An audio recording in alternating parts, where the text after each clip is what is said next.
XRP spot ETFs are on pace to set a record today on Monday, January 5th. We also are getting some news out of Japan that they are preparing to go full blockchain. What is that going to mean? Is XRP and Ripple included? We're going to talk about all of that and so much more. Let's get into the price because we are going up, ladies and gentlemen. We are at $2.18.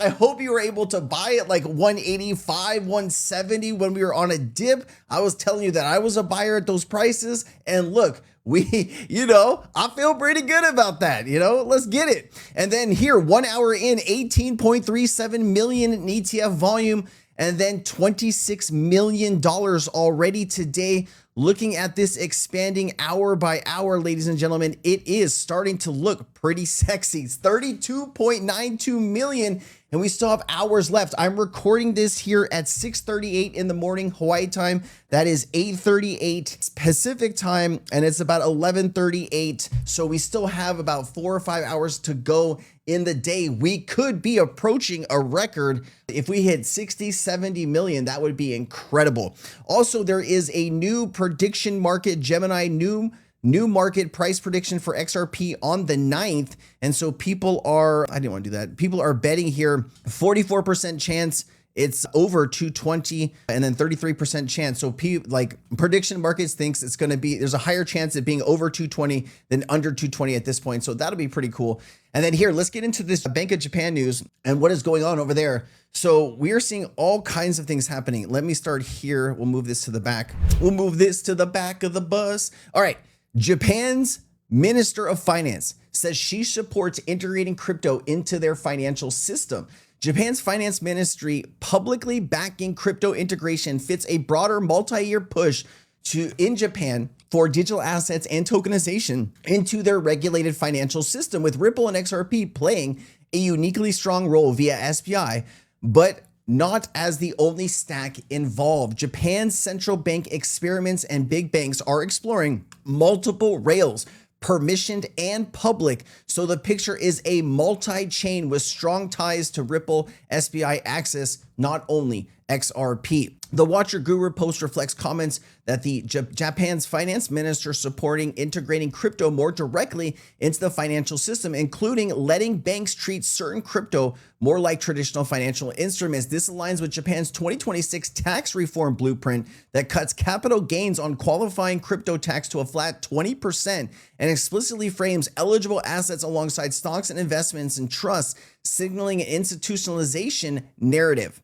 And of course, we know Ripple has been doing a lot of work in Japan for years. SBI, one of the largest institutions in Japan, Yoshitaka Kitao, which is the founder of SBI, been an investor in Ripple and in XRP for over a decade. And they've been doing a lot of things and a lot of building over on that side of the world. Ripple's deepest institutional beachhead globally is arguably Japan's SBI Holdings, which co-founded SBI Ripple Asia to promote Ripple's payment solutions across Japan and broader Asia. By 2017, SBI Ripple Asia's Japan Bank Consortium connected around 61 Japanese banks, representing over 80% of the domestic banks and assets around Ripple's RC Cloud for real-time payments. This made Ripple Tech a common experimentation layer for Japanese banks. SBI Remit uses XRP as a bridge asset for remittances into markets like the Philippines, Vietnam, and Indonesia, meaning production-level XRP flows are already live out in Japan, not just pilots. Now, stablecoins, this is where things should get really interesting in the first quarter here.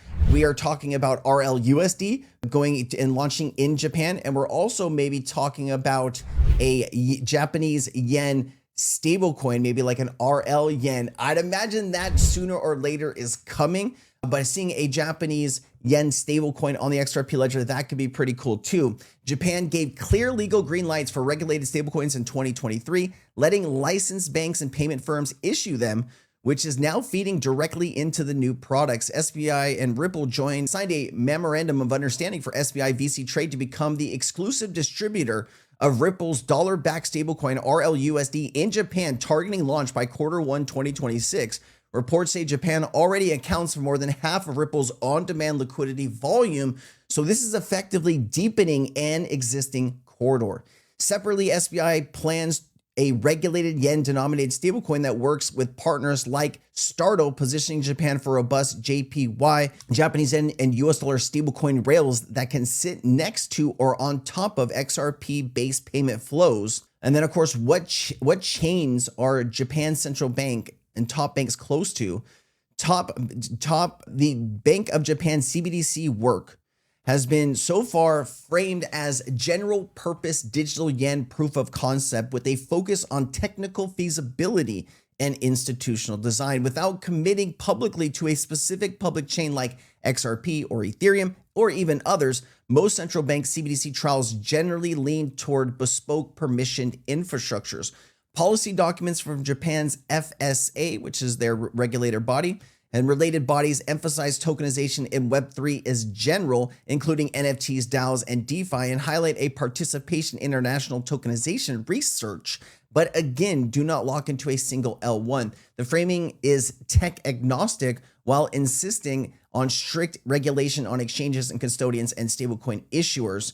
On the commercial side, large incumbents are building across stacks, Ripple XRP and SBI Trade, and on-demand liquidity for cross-border payments, and soon RLUSD distribution, proprietary stablecoin platforms, Japanese yen tokens, SBI, others, often built with enterprise blockchain vendors such as Startle and related ecosystems, and broader Web3 experiments, NFTs, DAOs, and tokenized securities. Now, I believe this push is, because the US is doing the same thing, right? And I'd imagine you're going to get a lot of announcements in Europe and Australia and everywhere that there's a big market. They're going to be talking about tokenization and moving that forward, because if one country is on the old legacy system, right, and all these other countries are operating on these new rails, that's going to put those countries at a massive disadvantage.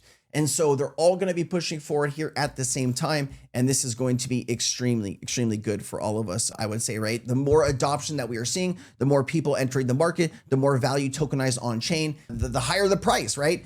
If we can lower the available supply on exchanges, if we can, lock up XRP in DeFi platforms like Flare and Midnight, that's only going to bring the price up, because we are taking XRP out of circulating supply. When we have development happening on the XRP ledger, that's all going to require more XRP. When we can bring XRP and RLUSD via the wormhole bridge to other networks, that's going to increase the utility around XRP. There's just so many incredible things happening. 2026 is already starting off with a bang. I love it. Let's get it. All right. And then, of course, this is everywhere. Coin Bureau, Japan's finance minister, backs crypto on stock exchanges. Finance Minister Katayama says exchanges are crucial for public access to digital assets. Japan recently revealed plans to reclassify 105 cryptocurrencies and cut taxes. We talked about that a little bit earlier. Now, I wanted to switch gears a little bit here. I thought this was interesting. This is a PricewaterhouseCoopers document, and they have a bunch of things listed here. What I want to focus you on here is financial services infrastructure. And then, of course, Ripple is right here. PricewaterhouseCoopers is one of the big four auditing firms in the world. And big shout out. My mom's partner he worked at PricewaterhouseCoopers back in the 70s or 80s. Like, he was one of the youngest people to join them at the time, and he's been retired for a very long time, but he's a really cool guy, and just want to give a big shout out to him. Okay, I wanted to take a look at Ripple fitting in the financial services infrastructure box. What does that mean? Can we get a little bit more information? I always like to take something and dig a little deeper to better understand it, so I can hopefully bring that to you guys and make that a little bit more meaningful on your part. So, meaning of financial services infrastructure. It refers to core technologies that other financial institutions build on to move, store, and manage money, like SWIFT, card networks, or core banking systems, but using blockchain rails. So we talk about Ripple being one of the largest financial market infrastructures for the blockchain ecosystem. They're only going to get bigger, in my opinion. And this is why I believe one day Ripple could be like $1 trillion company, like a Google of the world, right? Companies in this bucket provide rails for payments, settlement, custody, FX liquidity, and compliance, and are embedded into banks, fintechs, and payment processors. Now, some of the other names here, it's a little hard to see some of this stuff, but you got Paxos here. And then is that the logo for Chainlink? I cannot see it clearly. I do apologize. But I was just trying to see what other notable names I can see on here. Let me know if there's anything on this list that you're like, oh, Sensei, I know that one, or I'm in that one. But, very few real ecosystems with tokens, right? Like Ripple and XRP. And then of course the exchanges here, you got Coinbase, Kraken, I'm sure Uphold's in here somewhere, Bitfinex, BTCC, Bitflyer, Bitstamp, KuCoin, and a few others there. All right, let me continue here. I do have a Sandy call clip. 1 second. Ripple offers payments, custody, and stablecoin products specifically designed for regulated financial institutions, allowing them to plug into blockchain-based cross-border rails. Yeah, this is what I wanted to say. If you are a company, you're an institution, you're interested in having a strategy around crypto, whether that's stable coins or owning the asset for your treasury, or you want to be able to send payments instantaneously. Now you have a few options, right? One of the options is hiring a team to develop your own chain, and that's going to take years. It's going to take a lot of money, and then you're going to have to put your name on that specific technology. You have to test it, you have to audit it, and if something happens down the line, you have a lot of risk there. Now, if you wanted to speed up that process, you could call a company like Ripple or Circle, and they could come in and have you plug and play through their APIs into their infrastructure and get you set up in a matter of weeks to a matter of months. Now, that's going to be a large portion of corporations and financial institutions, right? Not every bank is a JP Morgan and can afford to have these massive teams and build out all this infrastructure. The mid-size, the credit unions, the smaller banks, they're all going to need this type of infrastructure. And the best way that they're going to be able to get it is, of course, to call our people at Ripple and be like, yo, I need some technology. We got you. We're coming. Don't worry about it. All right. Here is Sandy Call. She's turning into one of my favorite people just to play her clips. She is the head innovation officer at Franklin Templeton. She has so much knowledge, and it's just, when she speaks, I really want to sit up and listen.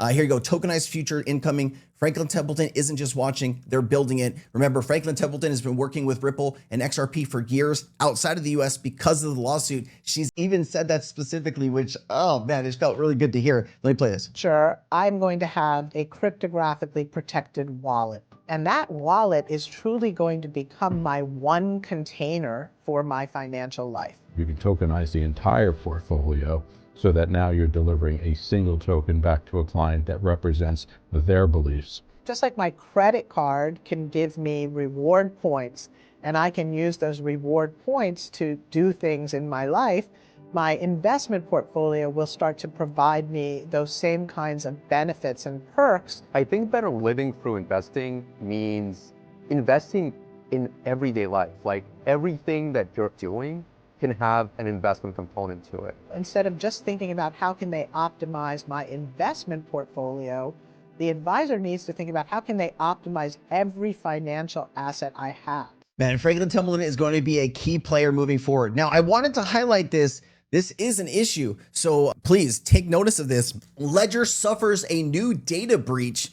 As per Zach XBT, Ledger has suffered another data breach via its payment processor, Global E. The breach reportedly exposed customers' personal information, including names and contact details. Ledger continues to have problems like this.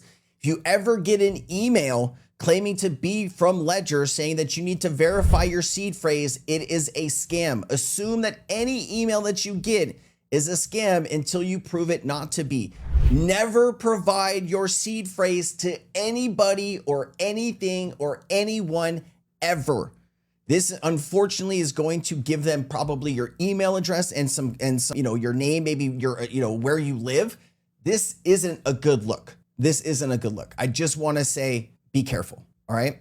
I use Ledger, so my information might be exposed here too, and I'm not real happy about it. All right. Tom Lee, adoption rates are still quite low as crypto has exponential growth opportunity because adoption is increasing. I thought that's a great clip to hear. As you know, crypto adoption rates are still quite low. So crypto has sort of an exponential growth opportunity because the adoption is increasing. You even think that an improving ISM is bullish for crypto? It is. For whatever hard to explain reason, we found that copper to gold price ratio, when that rises, that coincides with Bitcoin.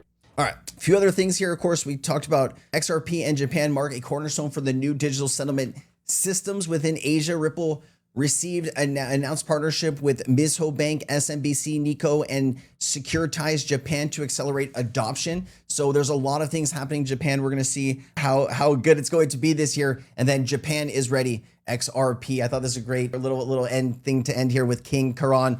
All right, guys, that's it. If you got any value, please like, share, leave a comment below. Let me know what you think about all of this news with Japan. And of course, the ETF volume is picking up.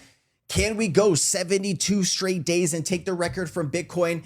We are feeling it. I'm going to keep you on track on this channel. Make sure that you're following, you're subscribed, you got the bell notification turned on. I really appreciate you. Let's have a good week. Let's learn a lot and let's have some fun, guys. All right. I'll see you next time. Aloha, Crypto Sensei.